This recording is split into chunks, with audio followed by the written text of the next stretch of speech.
Hey guys, welcome back to the Bro and a Pro podcast where we hope to help you reach your full potential, whether that be inside or outside the gym. I'm your main host, Jeremy So, self-proclaimed gym bro, and I'm joined today with my co-host, Nicole Tan, IFBB Pro, Pro Bikini, Bikini Pro. Bikini Pro. Hello, guys. I am back. Same. I guess, pro cards are super important, right?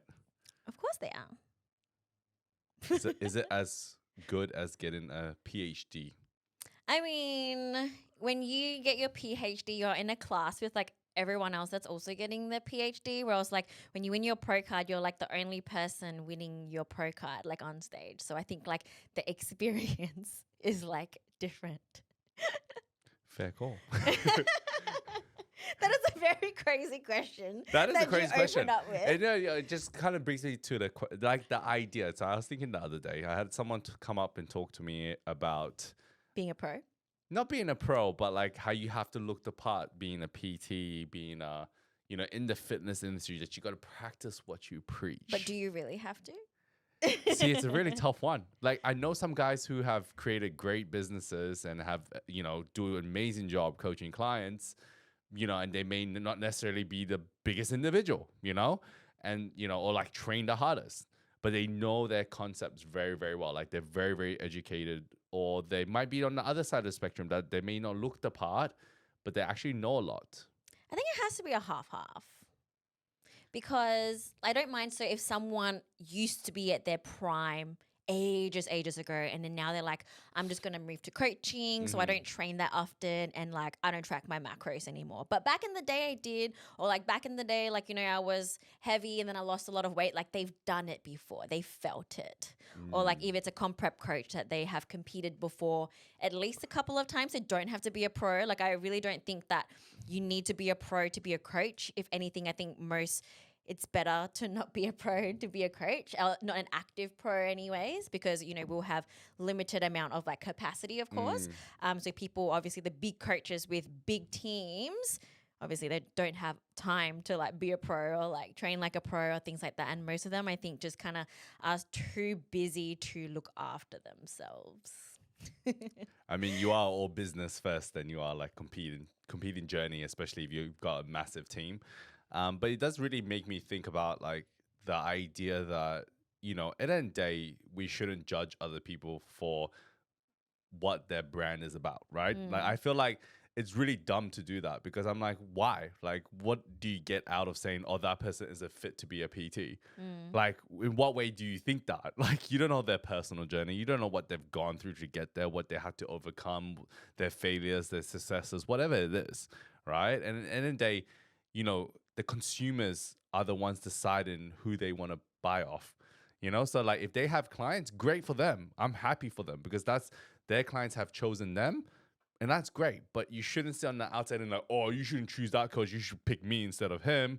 Like that sort of attitude. I'm like, I don't really get it. Like, cause it's kind of like the idea of like gyms. Like, yes, okay, who trains at Snap Fitness or Jets? Don't call out the Stamina Jets. Hey, hopefully we do not get sued. So I'm not calling them out, but they do a great job in targeting a certain demographic and niche. And I'm saying that there's gym for everyone. I was talking to someone today saying that they just didn't like the big gyms because they're just too intimidating and they like to go to a quieter gym. Yeah. And I'm like, that makes total sense. There's always a fit for everyone. It doesn't need to be like this idea that, oh, we're like that gym's shit. Like, there's a gym for everyone. Like you're not buying from it, so why do you have to chuck in your 2 cents? I think when people pick a coach, it's sort of like a relationship, right? Just because a guy is the most good looking doesn't mean they have like any substance to them at all. Like they may be like super boring or super toxic or whatever. And that's the same with a coach. Like, yeah, they may look great on the outside, but if the client doesn't get along with that coach, then like that's not the coach for you. So it's just all about the coach as a person and the client as a person and whether they're right for each other. Like some coaches may have a very kind of hard love mentality and they definitely look like they tick all the boxes every day. Like they're so strict, like they never drink, they never eat McDonald's and whatever. And some clients may resonate really well with that. They are both just kind of equally as hardcore and crazy as each other, and that would work. And then obviously there are some people that actually may look at someone that has a really good physique and feel like that's too intimidating for them.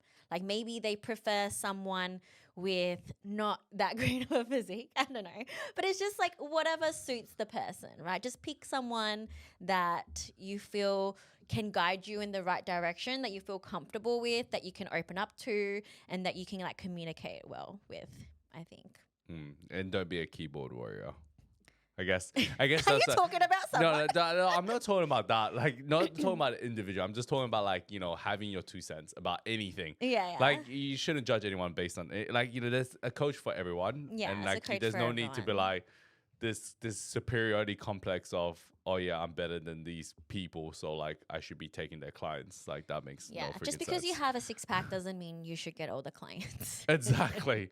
Like, some people might find that intimidating, like. And you may just only look good and you don't really care, or like Exactly. we don't And know. the person who doesn't have the six pack might actually care about you more. Yeah. Because they're going to show more care and love, like that you don't have to live that sort of lifestyle. So, yeah, I think that it's just kind of just brought me on that topic. I thought just It's been on your so, mind. not being on my mind. It just kind of came to me as we were talking. You were As we talking to kind of your started client, thinking, I was like, hey, you know what? That kind of, I want to talk about that. Like, because I think it's an interesting topic that, probably does go around, but people don't really talk about much. They say behind the closed doors. Oh yeah, people all definitely have these conversations, but not like in the public. They just say to each, "How's that person a PT? They're so fat." Yeah. But you hear it all the time. Like, the amount of times I've heard it, it's like, oh yeah, that person's a PT. Like, Yeah, and then it puts I'm just pressure on like, all the PTs and coaches that we have to look good all the time. Exactly. You know what used to make me really nervous is when I would have my random nights out, and like, so if people don't know me, like I am very strict like 90% of the time, and then occasionally, like if I do eat out, I can really eat, and then I love to party from time to time, and when I party I really party, and when I drink I really drink. And then sometimes I'll just meet people out and they're like, oh, like you're Nicole Tan, like this. And then I think one time when I used to PT at Good Life, they're like, oh, I see you, you're PT at Good Life, and I was so drunk, and I'm like, oh my god. Yeah. Did not want people to see me. I still get that now. I mean, like when I go out and they're like, you're Mr. S Legion. And I'm like, oh And my you're like, I'm really God. drunk I'm right like, first of all, where do I know you from? What have you seen content wise? And they're just like, yeah, I've seen like your content. I follow you on Instagram. I'm like, sick. Cool. I'm like, I'm not saying that you can't come say hi to me. It's totally fine. I mean, but it's still just like, come say it hi puts to us in a us. position that's awkward a bit because we're like, shit, should we not be doing this? Should we be setting a better example? Like, not party and just live under a rock? Yeah, I think another time I saw someone and it was at like a Korean barbecue place or whatever. I'm like, I don't eat like that all the time. Just occasionally. Just sometimes. Just having some sort of balance. Yeah, I don't know. I think maybe some people might like the fact that, athletes and coaches are like not perfect all the time. And sometimes they may look at that as like a green light to just let their life spiral. What if you can look this good and still be able to party and eat what you want? Yeah, I mean, it's possible. But I think people don't see is like the basic shit we do every other day that leads up into that one day that we might go out to enjoy ourselves. Yeah, exactly. Like, we're still training, we're still doing our cardio, we're still getting back on track, we're still doing everything up until that point. It's not like we just scrap and do that every single day, because we don't. And I think you need to grind to a certain point until you achieve the look that you want. And to achieve that look, you do have to be disciplined. Like, you have to maybe not drink for a while, for a long time, until you achieve like your fat loss goal, or like if you're stepping on stage. Like when I'm prepping, I do not drink a drop of alcohol. I know there are like some people that think you can work alcohol into your macros. That What? will never be me. That will never be me as a coach. I will never allow any of my clients to do that, and I will not do that for myself. prep. Yeah, there's actually like people who Prep do is that. prep. We discussed this. If you're going to do prep, that's the choice you made. Suffer. But they're like, I'm still hitting my macros. I took No. consideration of this one glass of wine into it, and they just don't get it. But There's so much proof and evidence-based research to suggest that, alcohol does have an effect on your body. very You- negative effect on your body. Yeah, so and either way, just don't do it. Just- don't try to work it in. That's just dumb. don't do it if you're trying to prep. Prep is already an unhealthy process on your body. And to add this toxin into your body during that time where you're so fragile, like it just doesn't make sense. It's going to mess with your sleep. It's going to mess with your muscle recovery. Like, why even do that for just one glass of wine? Like, what is that actually really doing for you? Like, I don't get it. And I never will. And yeah. But in the off season, Mm. love me some soju. Sweet. So I have a question, right? Mm. So when you're dieting, obviously on a fat loss phase or comp prep even, do you unfollow food on IG? No. Why would I? I mean, there's a thing that, people would say that you just unfollow it because if you don't see it, you don't. But also with the algorithms these days, if you don't like the post, it just won't come up. No, so I think Instagram now has eye tracking. So even if you don't like the post, if you spend some time looking at something, Then don't look they at will food. know. But I think the idea comes across because some people will say that it's easier to just cut out the foods out of your life. So if for example, you're in a fat loss phase and you just started out dieting for the first time, they're like, don't have the food in the house because if it's there, I'm going to eat it. What does this do or set you up mindset wise? I think a lot of times it sets people up for failure because they're like in this, if it's in front of me, I'm going to eat it mindset. Like, if you're listening to this and you agree that, oh, you're that person, then I'm telling you now, that's the worst way to look at your food. Like, you shouldn't look at food that way, and you have to practice your self-discipline and practice saying no to it. Like, put that food in front of you, and yes, maybe 20% of the time you might crack and break and eat it, but 80% of the time, if you keep saying no, you eventually have more discipline. You eventually have more grit that you're like, no, I don't need to have it. Because when you're in that mindset of like, oh, if it's in front of me, I'm going to have it mindset, I can guarantee you're not going to make this a lifestyle. Like, you're not going to be able to keep that weight off forever because if it's in front of you, oh, I guess it fell into my mouth. It's like, come on, seriously? Let's be real. Like, it did not fall into your mouth. That is a really good way to think about it and do it if it's to improve your relationship with food. But if someone just like, they have like a 10-week deadline to like look good for a wedding and they just need to get the shit out of their house, I'm like, get the shit out of your house. But why do you even have it in your house in the first place? Shouldn't your, like, if you're a family, like, you have kids. Okay, if you have kids, different story. Yeah, and then I've seen parents that eat their little kids' chips. Oh, yes, no, yeah, that gets me. And then, because I think like I had someone who was just like, I was packing my kid's lunchbox and I just can't help myself. And I'm like, so you're taking the food away from your child? Is what you're saying. Like, why are you eating the food? Like, you bought it for them, right? Yeah. Like, why do you have to eat it? Like, eat your own food. I think if you have a deadline, your why should be very high. Like, your why you need. But I mean, your why should be like, look, I have a 10-week deadline. If you want to make it happen, you will make it happen no matter what. There's so many people I work with, and you just hear excuse after excuse after excuse, and it's just. What about then they make it sound like it's not an excuse, but I'm like, it almost sounds like it. Like, if you listen to yourself right now, oh, I don't have time to do cardio. Oh, I don't have this equipment at my gym. Oh, I don't. I can't get these foods at the moment. Then I'm like, so what do you do then? Like, do you just give up? Like, I'm sure that's why they ask you for like an alternative. No, but like, what if they all come at one go? What do you mean, all these Like, things? all those things happen at one Okay, go. yes, and then people get overwhelmed, like, and then they're just like, you know what, fuck it, I'm not gonna do it. Yeah, exactly. Yeah. And we want to make it as simple as we can. Like, we always try to adapt. We listen as well as we can. But like, you should be in a mindset that's like, hey, I've got these problems. What do I do to fix it? Yeah. Not like say it in a way that it's almost like, oh, like, I can't do this. I can't do that. I'm like, why don't you make time? Why don't you find an alternate route of like, okay, if you can't have this, what options do we have then to then change it? Like, as in, give me options so I can help you. Yeah. Like, if it's food quality, for example, like if you don't have a food on hand, tell me the things you can get. So at least that way I can implement it straight away. Yeah. Instead of like waiting for me to ask you, so what food options do you have?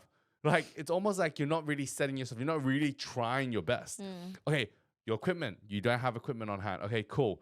What can we swap this? Yes, yeah. exactly. Give me alternatives. Yeah. Because at the end of the day, we're not mind readers. We can't predict exactly what you have. Same as cardio. Like, bunch up the cardio in a week. Ask, is there another way to do the cardio that I can make sure I can fit it in? Yeah. Not like, oh, I can't do the cardio. Like, saying you can't do it, it's completely different to I want to do it. Yeah. Like. Or if they're like, I can't do it this Tuesday, or I can't do it this week, can I make it up by doing double next week?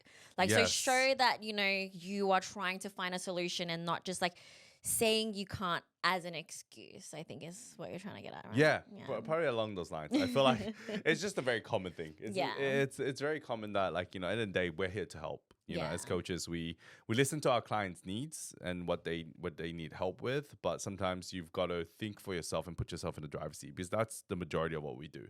We give people the plan, they put themselves in the driver's seat. They're the ones that need to make it work. If you want something to work, you'll make it happen. Yeah. Speaking of cardio, you just mentioned, reminded me of a conversation that I had with my client this week, because she always wants to know, like, what the most, like, optimal way is of doing things. So I think she heard that obviously it was better to have your cardio sessions 6 hours away from your weight training session. And she wanted to know, if she should do that. And obviously there was a lot of different ways that we can talk about, like, when it comes to cardio. And also another question she asked was like, oh, is it different if you would do, say, 3 1-hour cardio sessions or like 6 30-minute cardio sessions? Like, what is better? What is more optimal? Because obviously being a good client, they want to make sure they're doing everything the most optimal way. But at the end of the day, what is the most optimal is what is the easiest for that client to get in. Usually, like, even if it's more optimal to have a cardio session away from the weight training, not everyone can go to the gym twice a day. Like, most people don't have time to do that. And also, if you purposely split it up for optimal and then you have to go back in the evening, so like, say, after work, and if you're in a country where you have to take public transport, so after work you finish at 6 o'clock, you public transport to the gym, you do your extra like 40 minutes of cardio, then by the time you get home it's like really, really late, and then you have to cook up dinner, and then you'll be sleeping at 12 o'clock, and then that will eat into your sleeping time. So is that more optimal? Or like, is it, most optimal to do it when suits you the best? I think when it comes to cardio, it's all about what will fit your schedule the best, what you can get in the easiest, like what can you do to ensure it gets done. So if someone's just like, look, I just don't have time to do an hour of cardio in one block, like, so like, say 3 times a week of that, and it's much easier for them to split it up into 6 30-minute blocks or whatever, then obviously that's going to be the better way for them. And I think, like, again, coming back to when you said, like, when people say they can't do that, they need to give alternatives of like, how can I maneuver my cardio in the week to make sure like it gets done? Like, either do I put it 15 minutes post my training session today, and then tomorrow on like a rest day from training, I can do my extra like half an hour there to make that 45 minutes. It's all about finding something that works for you in your schedule and proving that, like, that's what you want, not just saying like, oh, I just don't have time to do it. Yeah, I mean, if it's a want, if it's a need, like you need to lose this weight, then you make it happen. But going back to your question about whether it's what's the most optimal, as you said, it's the what's most optimal in your lifestyle. Yeah, for you as a person. For your lifestyle, yeah. I think that's the most important. That takes precedence. As long as it doesn't eat into your sleep quality and your stress levels of like, I have to fit this in, then I think it doesn't really matter when you do it. I think not before training. Not before weight training. Not before weight training. There's only one rule. Unless you separate it and you do cardio in the morning, and then 6 hours later you eat a few meals and then you go train. Like, nobody has time for that, honestly. But people generally train in the morning. It's like, it's almost like the question people ask, like, when is the optimal time to weight train? Yeah. And as we know, I think it is around that 4 or 5 p.m. I thought it was like 12 o'clock, like midday. Was it midday? I don't know. I don't know if it's midday or personally, I like the midday training. I mean, I don't do that as well because you then have to consider what sort of work you do. And I think, I was talking to one of my clients today about, decision-making fatigue. And everyone's, for dudes, for all the lads listening, all the bros listening, we actually have a lower amount of decisions we can make per day compared to females. So hence why the women shouldn't get mad at us at the end of the day when we're like brain dead and tired, because we actually don't have. They can't even decide what to eat for dinner. Exactly. So that's why we're chill and easy, we're relaxed, So obviously that's huh? Nothing. But the idea is that, potentially like decision making is something that, he was mentioning that, oh yeah, like he didn't know why he felt more tired or unmotivated. And I was like, look, is it potentially he had a change in job 3 months ago? And I'm like, is that requiring more decisions that you have to make on a daily? Because, everything we do in life, when we do something for like 5 years, you're going to be on automation. It's autopilot. how you reply to a client, how you reply to things, it becomes like almost automated to an extent because you've done it so many times. You go to work, you drive the same route to work. You're not gonna be like thinking about what cars on the road. You just kind of just drive to work unconsciously because you know how to drive there. Then you go to work, you go about your day, you probably do the same thing. Maybe you go and sit in the toilet for 15 minutes at 8:30 to kill some time. Then you get back, you reply to some emails, and then you go talk to someone else and you go chill, go get a coffee. You do the same things. And it's very low decision making because you just want to be in this comfort zone. And I think when you change your job, this requires more decision making. It's changing the way you process, and your brain is trying to function a bit more. And so this motivation to train becomes harder. So when he's training, he's just like, I just don't feel motivated. I don't know why. Like, I'm sleeping all right. Like, stress levels are good. But then it's because he's changed something in his life that's required him to require more. His brain requires more energy, that when he actually gets to train, he doesn't have the energy or the decisions to make to be like, I want to go train now. So that's the reason why, like, personally, I train in the morning, is because it's not because I know the optimal time to train is definitely in the afternoon, whether that be 12 or 4 p.m. But for me, I know I'm going to be tired by the end of the day. I don't want to be like at the gym at 4 p.m. or, Can't even do that 2, anymore. 3 p.m. and be like, I'm super fatigued right now. I don't have the brain capacity to actually get in. So I think, decision making is a huge part of it. If you realize this, you start to realize, that Brain makes sense. power. Brain like, power, Yeah. because your brain uses glycogen. Yeah. I mean, we talked to AJ on the weekend. Yeah. He was mentioning about how much percentage is the brain made out of fat. It's like 70% or something like that. It's a good amount. And that's something Yeah. new that I learned. I'm like, the brain is mainly fat. That's what he said, like, based on some seminar he went to with some PhD Like, your brain is talking made about out brain. a good amount of fat. Yeah, and so when you get brain dead, and he was just talking about how, like, this potential scarring of the brain, or this neurons that get deactivated because when you get super lean and shredded, you get this brain fog. And we're like, oh, brain fog is just due to, your metabolism slowing down, your thyroid slowing down, and you just have no more energy in your brain. But realistically, your brain's actually getting leaner. That's and crazy. Then he mentioned that how it potentially could be causing problems. Obviously, there's no hard That is evidence at a yet. very, very kind of like extended period of time of being stage lean, which again, most people are not. Yeah, but like the continuous dieting phases could be affecting our brain. Yeah, that's if like someone like competes like nonstop for a year kind of a situation. So if someone just needs like a show a year, like it's not anything too crazy. Yeah, just it really depends on how lean you get, because some people have to diet for a longer period of time if they're losing fat at a slower rate, so it doesn't actually affect them that badly. And I guess, like, going back to your question about what cardio is best mode of cardio. Not really like mode of 30 cardio. minutes, It's an just kind of hour. like, does it matter like, how you Just split it remember up one and thing: stuff? cardio is just a tool. Yeah. It's just a tool. calories out tool. It's just the calories. It helps you put in your calorie deficit. That's it. Yeah. That's But what all do you it is. prefer? Do you personally prefer to have like less cardio sessions but longer, or more cardio sessions but shorter? I'll go first. I ask the question and go first. Yeah, because I know you take some time to think about it, so I'll just answer Oh, first because okay, I already yeah. know my answer. Right? I already got my answer as well. Oh, you do? Okay. No, I thought but you can go I first. thought you had to think about it. No. We'll let you go first. So I can see how you answer. Yeah, so I prefer more sessions but shorter, especially because I like to do my cardio post workout, because I hate to drive. Everyone who knows me knows I hate to drive. The gym is really not that far from my house, literally 10 minutes. But if I had to go home 10 minutes and then like come back out another 10 minutes and then go back home another 10 minutes, I really cannot be fucked to do that. So I will weight train and then do my cardio after. So because I've already kind of like depleted my body from the weight training, I only have a certain amount left I have to give for a cardio session.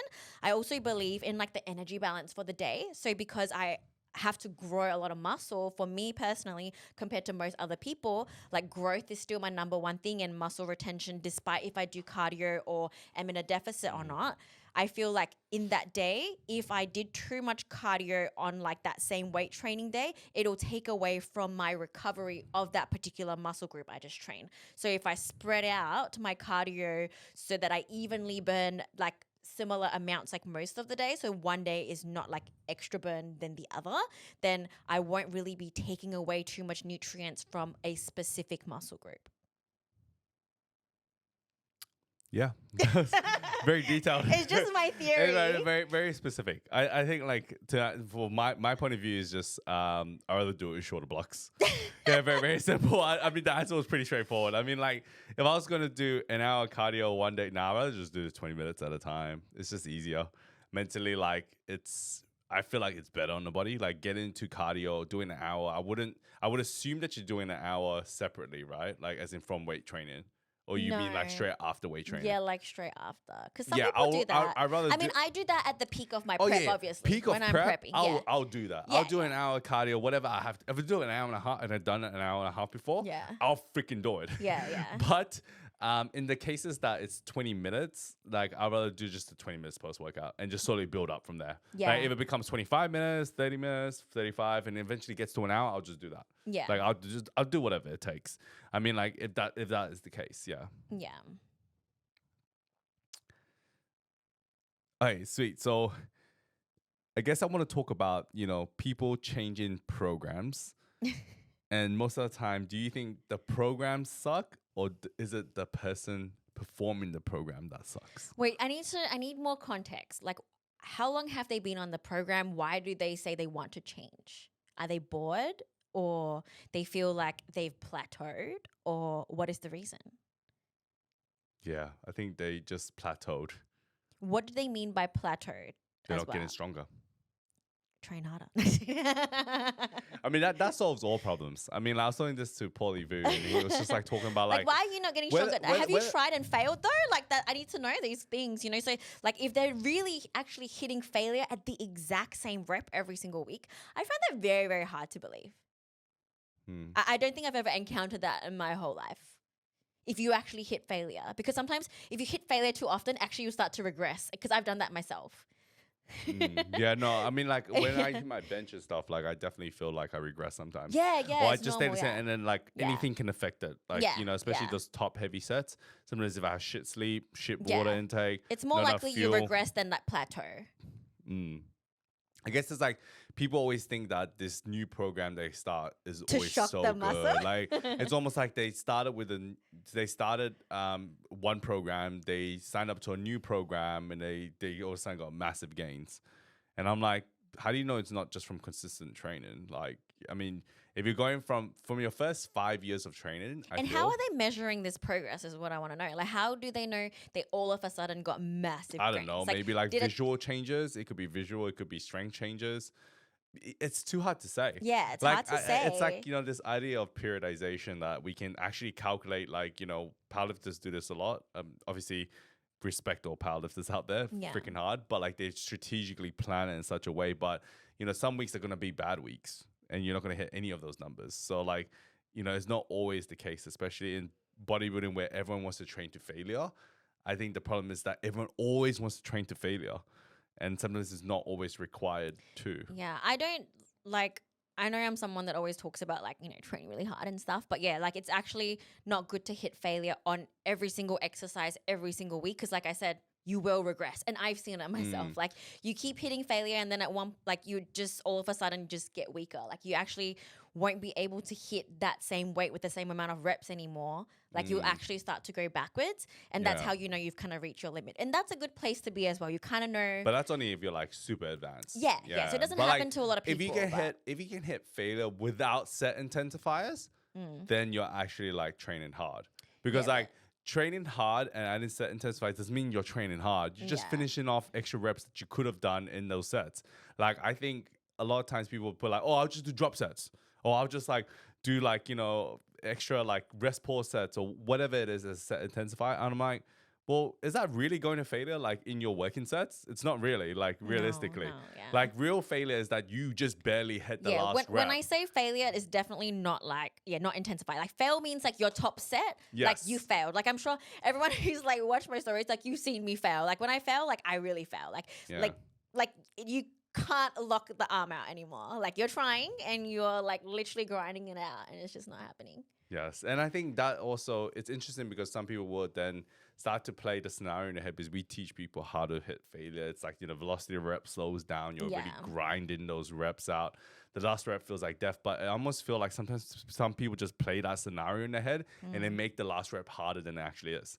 Like if you just calmed yourself sometimes and like just like they close your purposely eyes. pretend to grind No, it. not purposely, but they almost tell themselves it's hard, it's hard, it's hard, it's hard, it's hard, and then like they just push it and it's just like not going anywhere. But Mm-mm. realistically, they can still do it. Yeah. But then it's also like that fine line. You know, the question I get asked a shit ton, a lot by my clients is always, how do I know like do I sacrifice my form to go heavier? Ooh, that's a really good question. Depends on how advanced the client is. If they are a beginner, 100% no.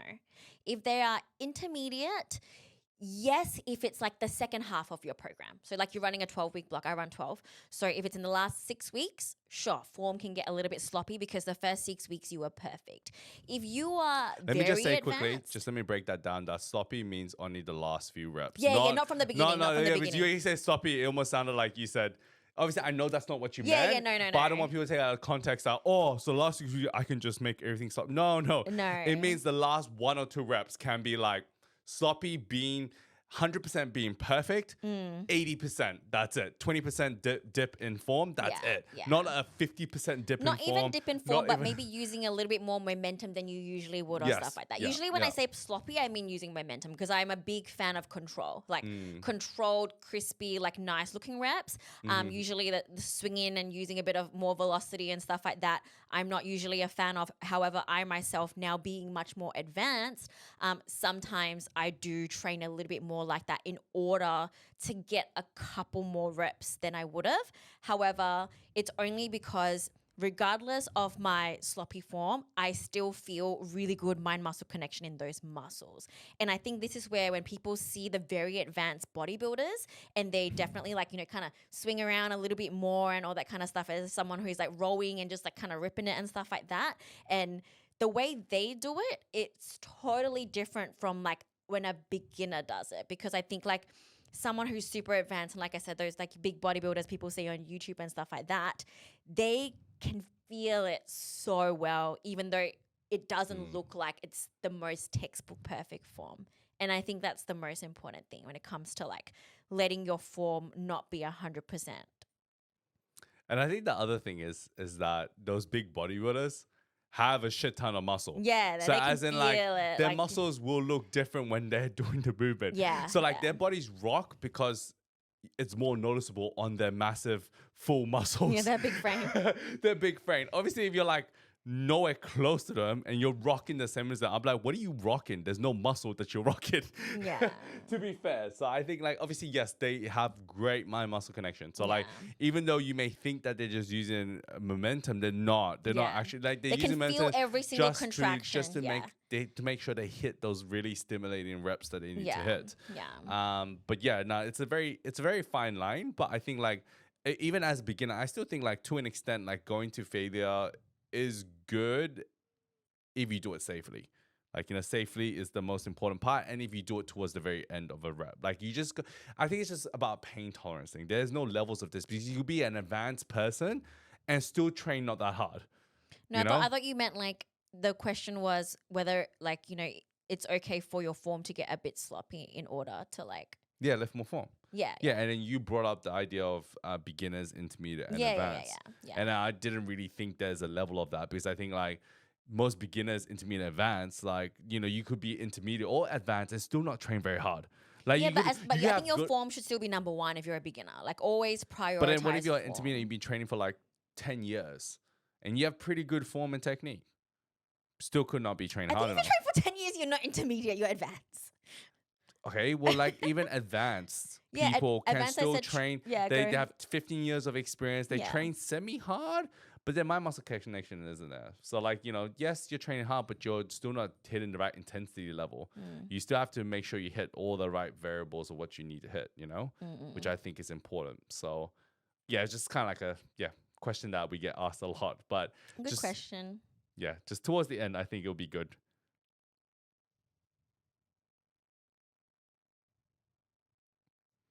Hey, so I got another question. So another thing that comes up. So I do have a decent amount of clients. So I guess like this is where I get all the questions from. All your inspo comes And then from some the of my clients. ideas come from, and I think about Yeah. it. I thought about this. I wrote it down. I someone who trains hard, or like let's just say, if someone comes to you and they go, I train hard. Mm. Like I come to you, I say I train hard. You don't know who I am. Mm-hmm. Some everyday gym girl. I probably won't believe you straight away. Exactly. That's what I was gonna say. I'm like, okay, I was gonna say tell me that I more. can promise you that most gym girls who have above average physiques will never say this. Because most people who are above average will always say that we can do things better. Mm. Like to be fair, like I'm not saying I'm above average. I'm just average, everyday gym bro, But yeah, I'm a bit above average, right? So I would say like, anyone that you ask this to that has a pretty good physique, like that you're like, this guy looks good or this girl looks good. They're not going to be like, I train hard. If anything, we're always the most hardest on ourselves. They're saying that probably could have been better. I could train harder. I could train better. There's never really a perfect session unless we're like, it's actually a really fucking hard Yeah, it's very session. rare that I actually walk away from a session being like, yeah, that was absolutely. Yes, because we're always in the mindset of trying to improve. I feel like someone who comes to you and say confidently, eye to eye, and go, I train hard. I can almost promise you that they don't. I hate to. I know, I feel like I do say that sometimes, but I don't know in what context though. Like, I don't know, maybe if someone asked me or. I think it's more like no. It's not saying like if someone asks you, you'd be like, yeah, I train pretty hard, but like it's someone who like boasts about it. Oh yeah, I don't go around like wearing yeah, I it like a train hard. I badge. know what I'm doing. Like you get those gym bros who probably do that a lot. Like but then they have like average physiques. You can't like. But do you actually train hard? Like, You know what's actually worse than that is What? that there's a lot of people that don't train hard and have very above average physiques. But Like they really look really yes, good. and those are the people that always say they train hard. Yeah, they won't. So Yeah, they that's already won't. proves my point. Yeah, I think I don't know if you're thinking about the same point. person as well. We have a friend. Oh no, I'm not talking about like No, there's an a lot. There's a individual. lot, and it's always like a good thing because like they have really good physiques. And then there was something to take away from what he said from you, and I do still think about it from time to time. And it's just like he's not someone that like trains religiously like 5-6 times a week. If he's not feeling it, he just won't train. Yeah. And then I feel like maybe that's why he looks so good. Well, because like- it's not about also like, and just, I guess some people like, yeah, if you miss a couple of sessions, you probably not look that good. That's me. Like I need to be very on top of like, training consistently. But some people can really get away with like doing less because their less is really that good, or just that like, their genetics and stuff just really allows them to. I think that's where we can talk about like quantitative and qualitative skills. Quantitative being measurable. This is what I learned from Haley. Thank you, Haley. And then qualitative skills being like, how you feel, right? So like knowing when to have a rest day or like actually take the day off because you actually need to because your sleep isn't very good, your water intake hasn't been good, your food intake hasn't been very good, and you actually like, look, I'm too fatigued, I can't train, so I'm not going to bother training. Or, people who don't have that qualitative skill developed, they'll be like, oh, I need a rest day. Just because they're being lazy. So like, there's a you have to kind of figure that out for yourself. But obviously that's why you work with a coach. Yes. Because that's why we can tell you exactly like, whether or not the deload is needed or whether that day off is just completely, but hey, you just need to have a day off. Just have a day off. Yeah. There's a lot of things going on in your life, and these are areas that we don't want to sacrifice getting injured. We don't want you to have a shit session for no reason. Yeah. And just come in the And I next think day it's and come in heavily harder. relied on their job as well. Like, Oh, yeah, 100%. Yeah, so our jobs as coaches is to always take into consideration what someone does for work. Oh, yeah. it's a And we big have part both of it. coached, like, especially people in the medical industry. Mhm. Like, literally, if they're just feeling a little bit, like, run down and it's not the best, like, they've done, like, I have, people, like, clients, they do 24-hour shifts. How is this even legal? I don't even know. But, like, they do 24-hour shifts, and I'm like, if you're not feeling it, don't go to the gym. Freaking just skip. Like, don't even just go and sleep. Like, rest. And sometimes you need a coach to give you that confidence to do that. I think because sometimes people feel the guilt maybe of not doing everything that they're like supposed to because it's written in their plan. But at the end of the day, like, if you need a break, like. But you have to, I think the biggest part about working with people in the medical field and even like for myself, like police officers, firefighters, their levels of stress they Oh, they see think they're stress fine. differently. They think they're fine They most think they're times. fine. Like if I was to deal with the stuff they have to deal with, like I've dealt with a cancer surgeon before, and I'm like, you're doing surgeries every day. How are you not scared? Like, I mean, I get that you have to have a sense of like, being able to block this out and just do your They're job. confident in what they But do. I'm just yeah. like, this is super stressful though. Like I'll be freaking out like every day, like shit, am I doing a good job? That sort of stuff. So I feel like, their perception of stress is different. And that's why having a coach on the outside to kind of like pull these people back down, like, hey, your stress levels actually are high. This is the Yeah. reason why the results haven't been exactly what you wanted in the past, because you see stress differently to what the everyday person would see stress as. It's not. I think it's just that it's their new normal. Yeah, like, it's a new normal. That high They're level so of level- cortisol they're is so- their base level right now, which is definitely not the best position to be in, because that's where people kind of like get burnt out eventually, or like adrenal exhaustion and things like that. Yeah. So it's good to have someone to just tell you it's okay to have a day off if you need a day off. That's why, like, for competing next year, I have no season A clients. It's purely just me, because I know that I already have a lot of stress from my work job. Like, Yes. it's just like a lot of things I have to do. And so the capacity of my brain power, I know I'm not going to have the capacity to prep someone as well. And so it's just not fair to them. So that's why I'm like going to go into it prepared, and hopefully it looks by the sound of it that I'm going to be able to do the show. So when are you starting prep? I will start very soon. Well, like I'm going to start secretly without anyone knowing. Yeah, like, are you gonna do a long one? So I'm going to do like a 20-week build and then pretty much a 12, 16-week cut. Ooh, that's fast. Yeah, a shortcut. I'm Yeah. not gonna build like what people think, put on shit ton of body fat. And, Yeah. Like I want to be at least 12 weeks out ready. Yeah. Like so, I want to be like probably where I'm at now. Probably like I would say 3 or 4 kilos heavier, but just aim to really put on like proper quality size, and then cut down for like 12, 16 weeks, and then just go straight into the show. How do you feel about people who feel like you need to like really bulk hard, as in like gain a shit lot ton of of body weight fat. and Unwanted body fat. and a lot of weight and body fat in order to quote unquote get massive? I think like this is something we've answered. I think quite a lot. I think Have we? in the past, yeah. Oh, I've answered this quite. I Actually, think we would talk about dirty bulking, different from people who like purposely actually purposely put on body bulk fat. No, properly with clean foods to purposely get for, fat. we like- already know the stats of for males 12-18% is where you want to be. If you're higher than 80% body fat, you are too fat. And I'm gonna say that you need to cut down into this Yeah. level ranges, because hormonally you're gonna be in better position.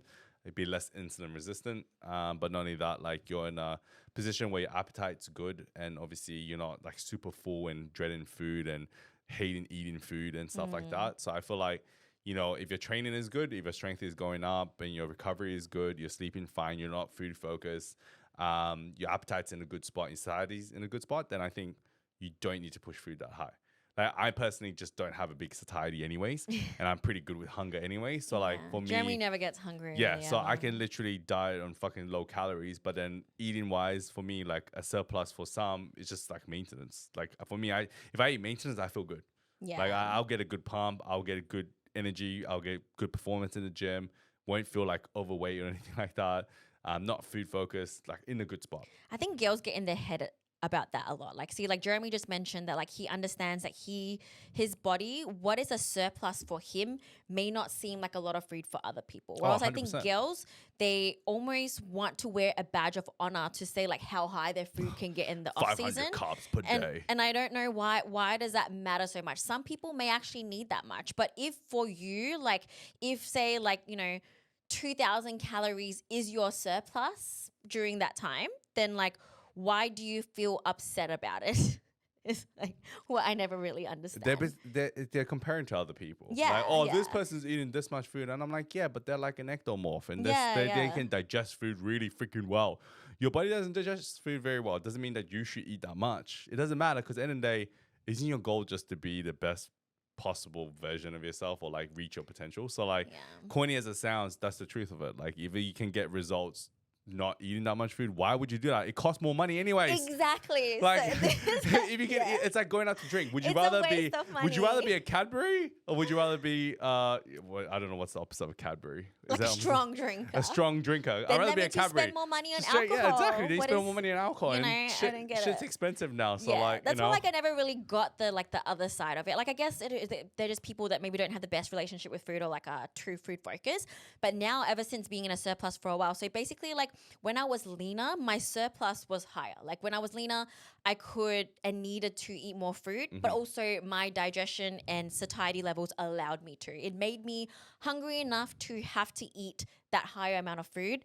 The heavier and fatter that I got, the deeper into my bulk I got, I realized that I don't actually need to eat that much food anymore because my body was kind of self-regulating. And also my hunger levels went down a lot to let me know that like, hey, like you're already eating in like excess or like this is the new maintenance. Like I was basically like just sort of maintaining and I was trying to gain weight anyway. That was my point. I was like trying to gain weight. And during that time, when also obviously I'm someone that I love like finances and dealing with money and like all that kind of stuff, right? I have a degree in like accounting, so I love the numbers and stuff like that. And then I suddenly realized what a scam like the whole fit food industry is. Like when you think about it, since I was in a surplus and I needed to eat more foods in order to gain the weight that I needed in order to gain muscle. And then I was starting to wonder why like things that were like lower in calories were more expensive. Like I was just like, it would be such a waste of money for me to eat strawberries and blueberries because they're like lower in carbs, but like really expensive. And then if you think about like, say if someone were to eat something dirtier, like a fast food that was like really, really high in calories and that would be cheaper. And then I thought about like Coke Zero or like any of the, you know how we used to eat like the healthier chips or like worse, the healthy ice cream, the low calorie ice cream, and they just be so expensive. And I'm like, but I think everyone knows this. yeah, though. like for what reason? Because like when you think about it, it's kind of silly that you're paying more for less calories, but then people think it's good because they want to eat more food because they're like, oh, No, because they're bioengineered food that tastes good at lower calories. but it doesn't That's even what you're taste paying good. It for. tastes like shit. Well, it's all. I promise you, the connoisseur and the Ben and Jerry's taste a million times it makes better. dieting easier for some people. But it's not dieting. It's like so someone who's not even dieting because they mentally want to eat more food, so they end up spending more money on the lower calorie food so they can eat more.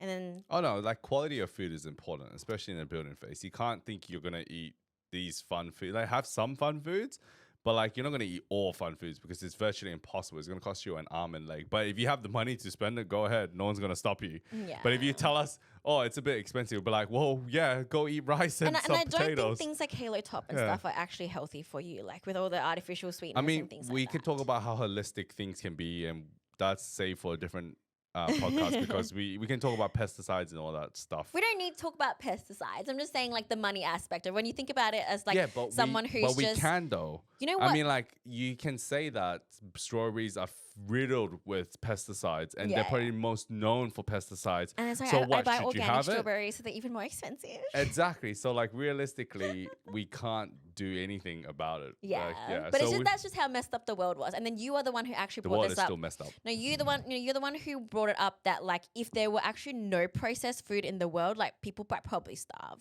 Yeah. Yeah, and that's crazy. I actually thought about that. The yeah, other day, like and that's actually crazy. And I'm like, oh my It's god, scary because to think that because they need the processed foods because they're cheap and high calories because you need Correct. calories to live. because there's no farms producing organic food that can last long enough to supply fuel for people in this world. yeah, So as much as people think that, fast food, processed foods are bad, I'm like, It's you actually do needed. realize that people are going to starve to death if we didn't have that yeah, anymore.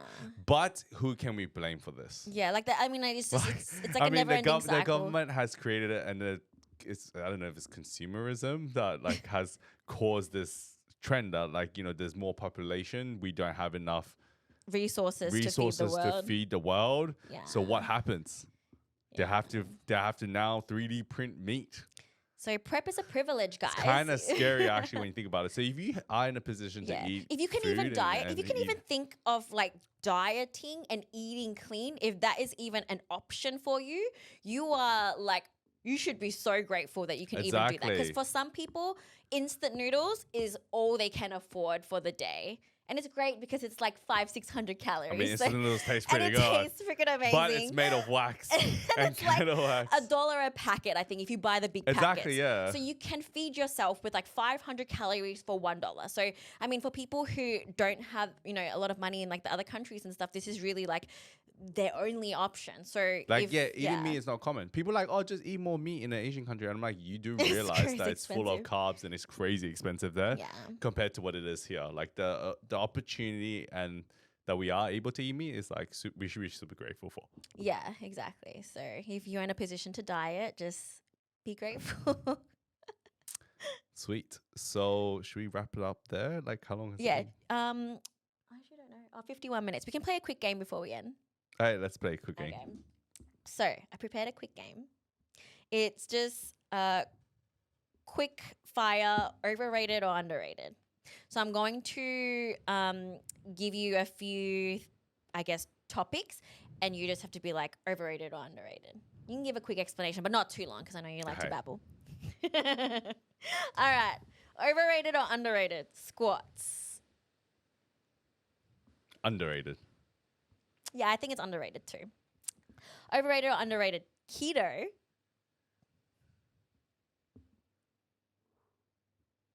Cool. I don't know how many people actually do it in life. So like, is it what I think No, it's just like in from what I know? yeah, like when people talk about it, like in the media or like just as a topic in general, is keto. I think a lot of people say keto is shit. So that's what I think a lot of people say. don't say shit though. It's like heavily promoted, no? I don't know. I think it's the people I follow, and a lot of my people I follow will say that. I think the people you follow are not it's- mainstream though. but yeah, I mean, exactly, like, they're not I'm just saying like mainstream. in general. Oh, then it's overrated for sure. Yeah, I think it's overrated as well. Fasting.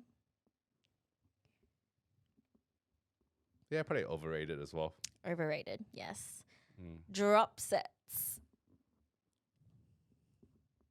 Yeah, overrated for sure.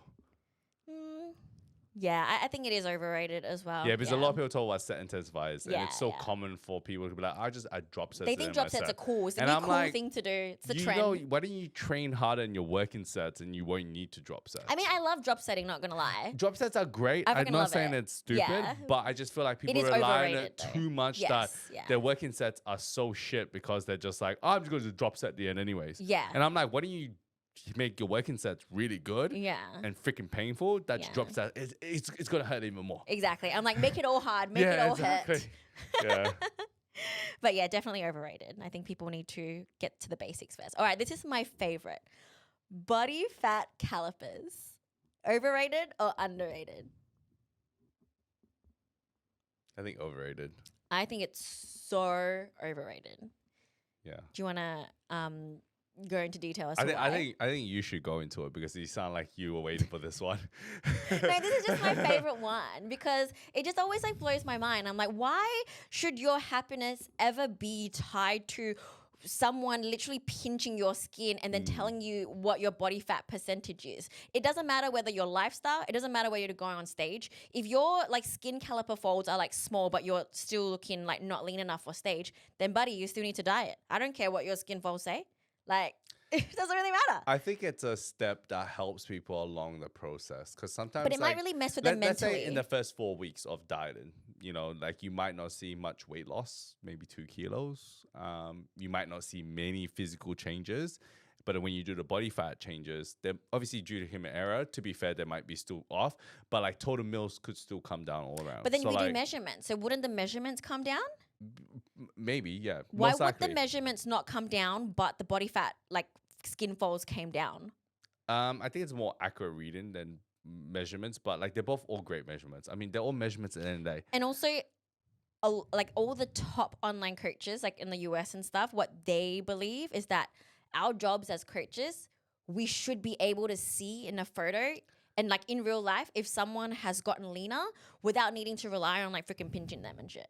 Like why? That is our job. Like I Yeah, can that is our literally, job. I will admit that I'm pretty good at calling out how much more kilos someone has to yeah, lose. yeah. And you don't need and to I'm pinch pretty someone accurate to most like times because I think like, I had a client tell me, oh, like they're competing and like I was like, you probably have to drop like this certain amount of weight. And then I remember he did a body fat test, like actual like those ones you stand on, whatever. Obviously, we know they're inaccurate I hate sometimes. those as well. But then the measurement was exactly right. Like I actually Yeah. predicted the right amount of body fat he needed to lose to be the percentage we needed to be. Yeah.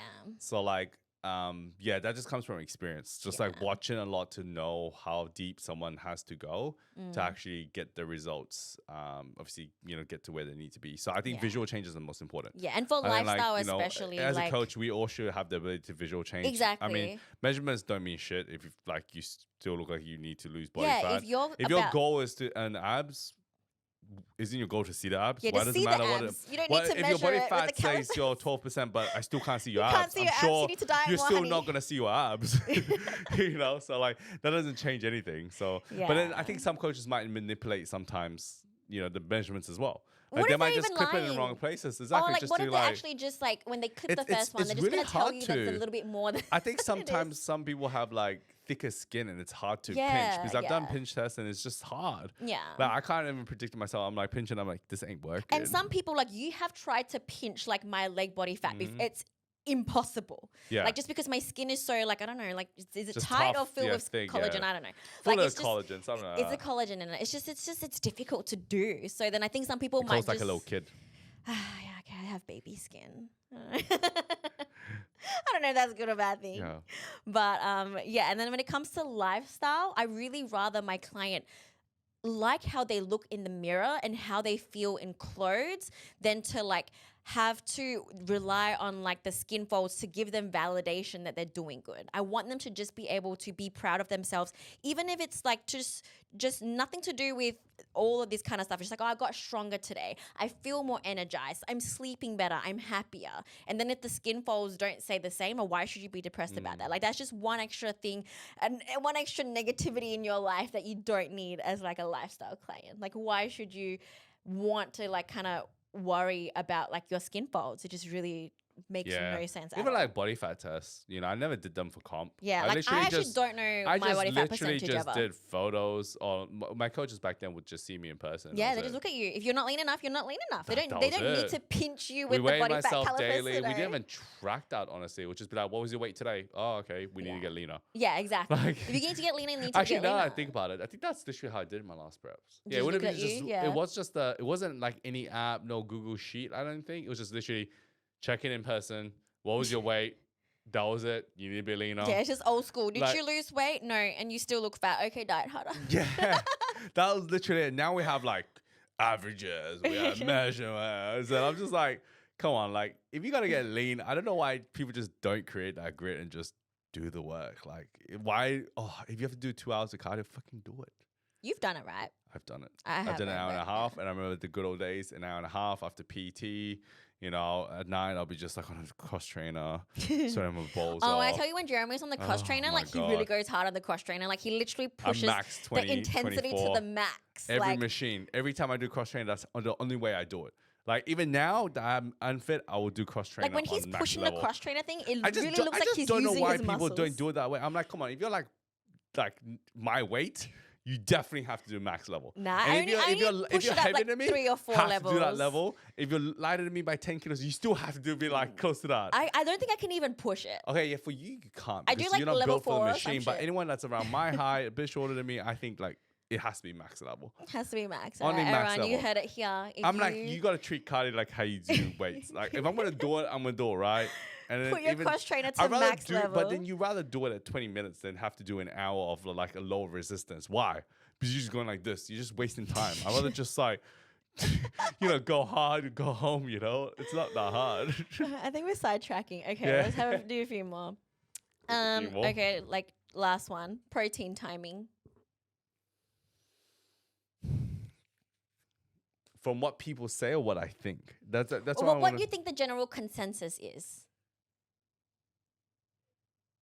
Oh, but the general consensus is everyone does talk about it.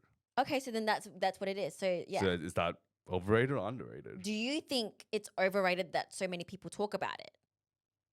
Or do you think more people should talk about it? Yeah, that's what you should be like, yeah. Oh, okay. Yeah, okay. do you think more people should talk about it? Like it should be more important, or that people put it too high on like their priority list? protein intake's hard. 'Cause Timing. protein timing is Yeah. hard because I feel like it is underrated and overrated. Yeah. Because I think like it can be like very much like if you talk about protein intake, like some people will be like you have to eat 5 or 6 meals a day or spread out 5, 6 times a day. But realistically, it's not realistic in a real lifestyle like situation. So maybe like doing 3 or 4 is more than enough. Like you don't need to have this 5, 6, 7 meals a day to be an optimal bodybuilder. But that's just like talking about like bodybuilders and lifestyle, completely different. Like Yeah, the I would say protein- in lifestyle, it's underrated. in lifestyle, yes, it's Yeah. probably it People needs to, think that like, people need to oh, focus you on know, it, yeah. especially if they don't really, they're new to even counting calories and macros Mm. and stuff. They're like, oh yeah, I eat steak for dinner. Like I would just eat like a high protein dinner or whatever. Like they don't feel, especially in the Asian countries and stuff, they don't feel like they don't understand the importance of like having protein in every single meal. It doesn't need to be like evenly spread out. Like you don't need to smash a protein shake straight after training, but it's just have protein in all your meals. It's very important, and I think in that realm, it's underrated. Yeah, and then in the bodybuilding In industry, bodybuilding, it's a little bit a overrated. little bit little overrated, bit. yeah. A little bit, like, not saying it's bad. If you have the time, It's fine if to you be have the perfect with your time protein. to have 5, 6 meals a day, go ahead, be Yeah, our guest. yeah. We're not gonna stop you. But if it affects your life and quality of life, because you're like, oh my god, I have to eat now like every 2 hours, and you have to prep all this food just to like bring all these containers, then yeah, maybe you should try to do less the time. Like that's a simple fix. It just depends on how far you want to go and how priority this is for you. But yeah. All right, we're gonna wrap it up here. Right. Okay, sweet guys. If you enjoyed this podcast, hopefully you guys did. If you guys do have any questions or anything you want to ask myself or Nicole, please ask us, and please drop us any questions for our next podcast as well. Or We always topics or like any whatever. topics that you guys might have. We're gonna try to do some couch talks in the future, so let us know if there's anyone else you want us to get on the podcast, and then yeah, we'll see you guys in the next podcast. Bye. Peace out.